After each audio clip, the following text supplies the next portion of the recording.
Perkenalkan, nama saya Benediktus Aditya Hartono, absen 5. Perkenalkan, nama saya Martinus Immanuel Bayu Ajibuana, nomor absen 23. Perkenalkan, nama saya Misha Luisa Wilianto, absen 25. Perkenalkan, nama saya Natalia Renata, absen 26. Perkenalkan, nama saya Nehemia Krisi, absen 27. Perkenalkan, nama saya Willy Putra Pratama Sarjoyo, absen 35. Siklus fosfor adalah siklus biokimia yang menggambarkan transformasi dan translokasi dalam tanah, air, serta bahan organik hidup maupun yang mati.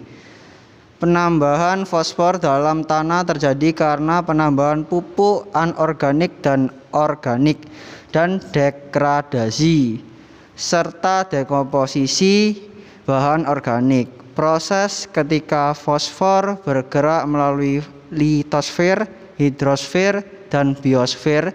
Fosfor sangat penting dalam struktur dan fungsi sel tumbuhan dan hewan. Tahapan proses siklus fosfor.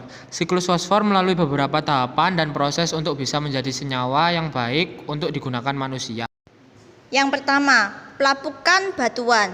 Siklus fosfor dimulai dari sumber utama fosfor yang sering dijumpai dalam batuan dengan proses pelapukan. Pelapukan tersebut secara alami dan dipengaruhi oleh faktor hujan, cuaca, dan erosi yang menyebabkan fosfor berpindah ke tanah.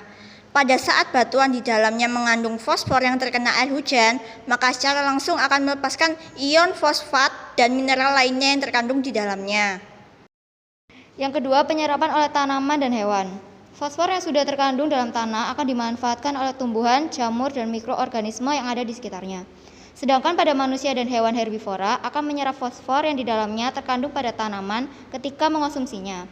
Pada hewan karnivora, fosfor akan diperoleh pada hewan memangsa hewan herbivora.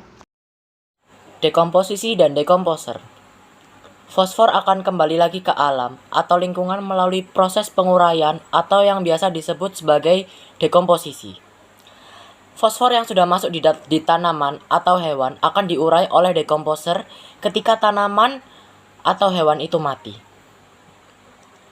Maka fosfor organik akan kembali ke tanah atau air sebagai tempat asalnya. Proses siklus fosfor tersebut dilanjutkan oleh bakteri yang ada di dalam tanah yang berperan memecahkan bahan organik menjadi fosfor yang dapat diserap oleh tanaman, dan proses ini disebut sebagai mineralisasi. Fosfor yang terdapat di dalam air terus berlanjut. Siklusnya sampai menjadi sedimen, sampai mengarah ke lautan.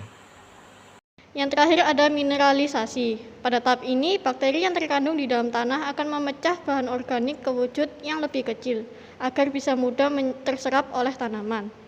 Fosfor yang diserap dalam tanah akan terus mengalir dan biasanya akan berakhir di sebuah saluran air atau lautan, bahkan bisa masuk ke lapisan sedimen dari waktu ke waktu.